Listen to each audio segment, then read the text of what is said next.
Greetings, Lunarians and Brigandine fans. I am your host, Valkos Lunari, here with a challenge mode for you guys using the new creative mode on the PC version. I do plan on creating a bunch of these for you guys to try out. I really look forward to your feedback on these challenges, so let's get into it. Under new game, we are going to hit up the origin chapter, the creative mode. This is PC only.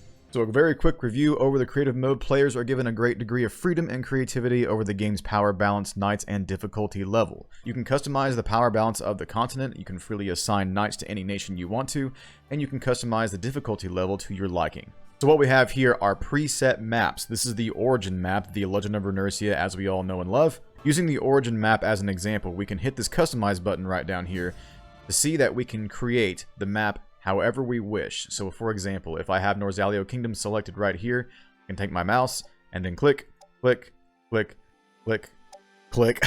I can give them whatever I want to. The same thing goes for any other country. Here's GUIMOULE, I can give them that, for example, Morella right here. I'm being totally random right now, but essentially you understand the concept here. But we're not here to be random, I'm here to give you a specific challenge.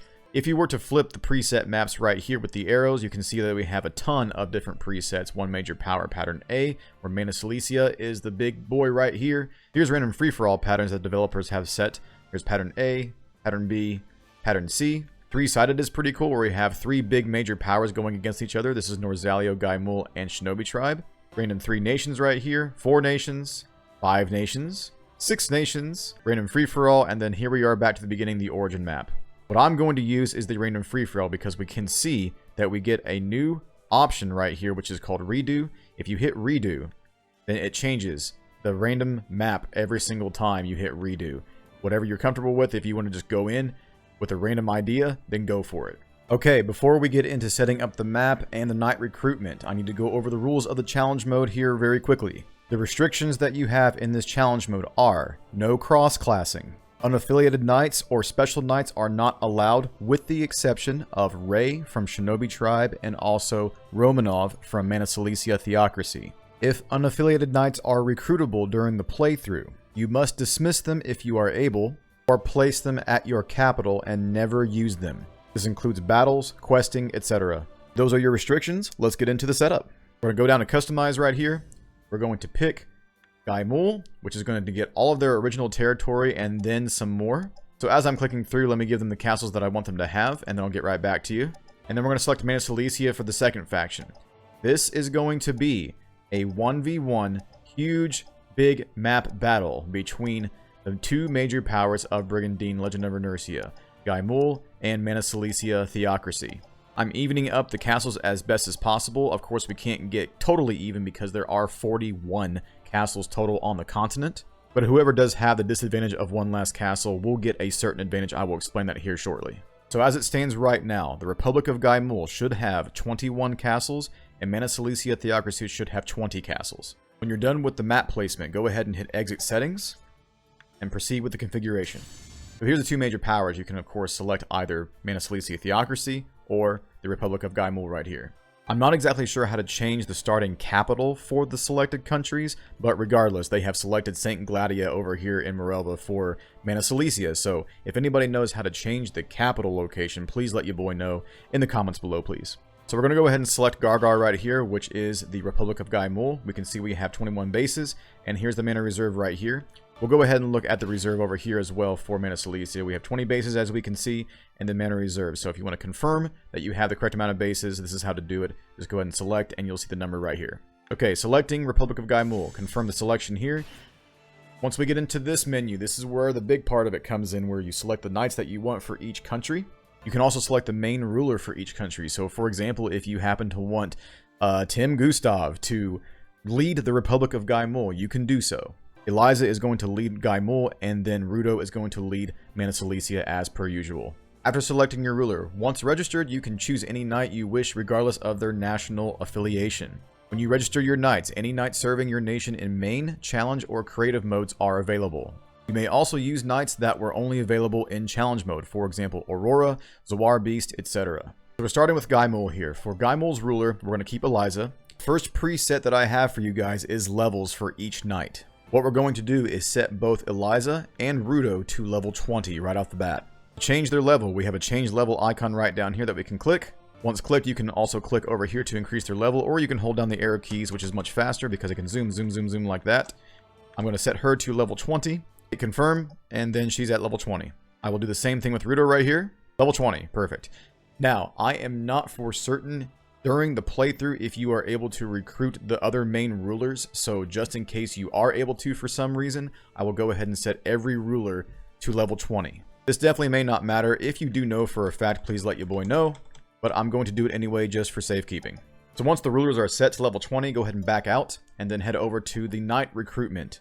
So when it comes to Knight Recruitment, we can see that we have a total of 48 slots available on the top right hand corner. You cannot go over this. The idea behind this campaign is that GUIMOULE has been able to take over Norzaleo Kingdom and Shinobi Tribe, so all of their knights, minus their rulers, are going to be joining the side of GUIMOULE. Same thing goes with Mana Silesia. They have successfully taken over the Holy Gustava Empire and the United Islands of Morelva. So those knights will be joining the Mana Silesia side. So you can do this step before or after, but my requirement for this challenge is to set every single knight to level 10 starting out. That way every single knight starts out with a tier 2 class, and there is no cross-classing allowed in this challenge mode. The AI will not be cross-classing, and neither will you. The reason I do not set their levels higher because I found out that if you set them to level 20, you can still pick a tier 2 knight, but they will not be mastered in their proficiency. You would have to get to level 25 in order to get to their tier 3 class. So this is why I'm setting everybody to level 10. So this right here is going to take a little bit, so we'll take a little break here, and then I'll get back with you once we have everybody recruited for both sides. Alright, we have everybody set to level 10 in the 6 main countries. As you can see, I have neglected to put level 10 on all of the unaffiliated knights here. Currently, I do not know if they are recruitable inside the creative mode, but if they are, and they are dismissible, you will have to get rid of them if you indeed recruit them. This includes the special knights as well, like Aurora and Zawar Beast. Your knight restrictions are going to be limited to either the west or the east side of the map, so you can only have knights from Norzaleo, Republic of GUIMOULE, Shinobi Tribe if you pick the GUIMOULE side. Same thing goes for Mana Silesia. Gustava, Silesia, and Morelva are your restrictions on the east side. And now we place all knights from both sides into their respective corners. So on the west, we're going to pick all the GUIMOULE knights right here. Of course, all the Norzaleo knights will be picked, and all of the Shinobi Tribe knights will be picked for this side. So let me get that done real quick here for you.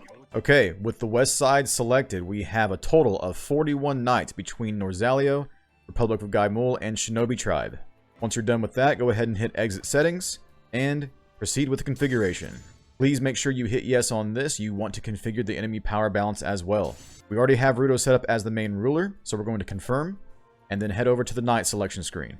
Everybody, thankfully, has been set to level 10 still, so we're going to pick the Silesia Knights with the Gustava Knights and also Morelva Knights. Once all selected, you should have a total of 43 Knights on the Mana Silesia side, so they get a little bit more of a buffer here because they start with one less castle. Once that is complete, hit Exit Settings, confirm, and then we are off to the custom difficulty settings. Here we go. So no matter who you choose, east or west, go to custom difficulty. We're going to set the base difficulty to hard, of course.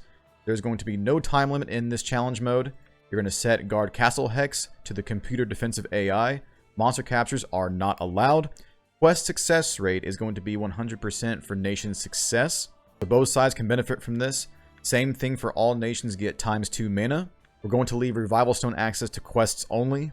And the experience modifier is going to be ×10 for both sides. If I were allowing cross-classing in this playthrough, I would say otherwise for sure. But since we're not allowing cross-classing, the idea is to get to level 30 as quickly as possible from both sides and just do a huge, big, all-out war with maxed out units. Once your difficulty settings are set in stone, go ahead and hit the confirm button and start the playthrough.